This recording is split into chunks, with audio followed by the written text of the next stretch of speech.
Saraswati nenggih ing wismanipun Bapa Kasita saha keluarga ingkang isinipun kula panjenengan sedaya nyengkuyung lekasipun mangayu bagya anggenipun kagungan kersa mantu. Pramila kunjuk saya para lenggah Bapak Ibu Kang Mas Mbak Yu sesepuh bini sepuh mawantu-wantu ing panyuwun panjenengan sedaya kasuwun restu pangestunipun mligi kagem pengantin sekalian lan kasuwun doanipun kagem pamengkugati sumrambah keluarga Purwa Madya Wusana anggenipun angayahi kewajiban Mbah Kasita lan keluarga tansah binaringan gangsar lancar wilujeng slamet tanpa pambeng.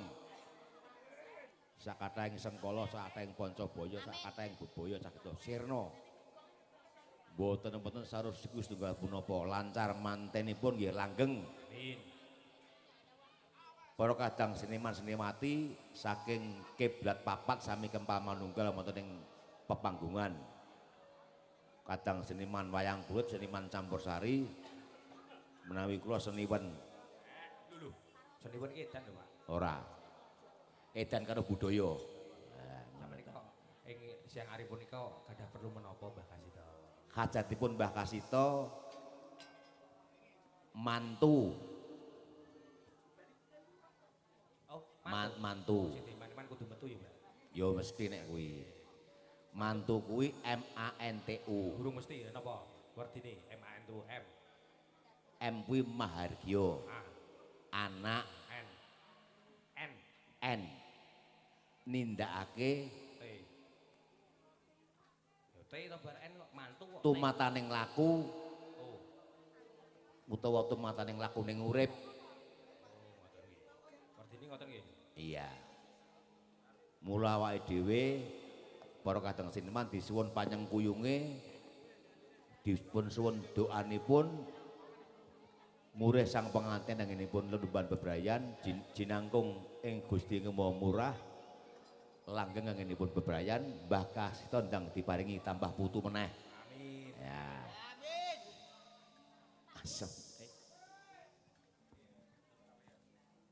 Wis do entuk. Wis yo.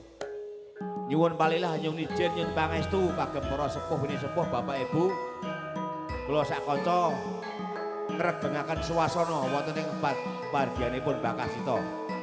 Nyuwun pangestu. Surawati wonten kalih Mbak Dewi Desanta Rizka Sragen kalian Waranggono sekawan asmanipun mangke menyusul.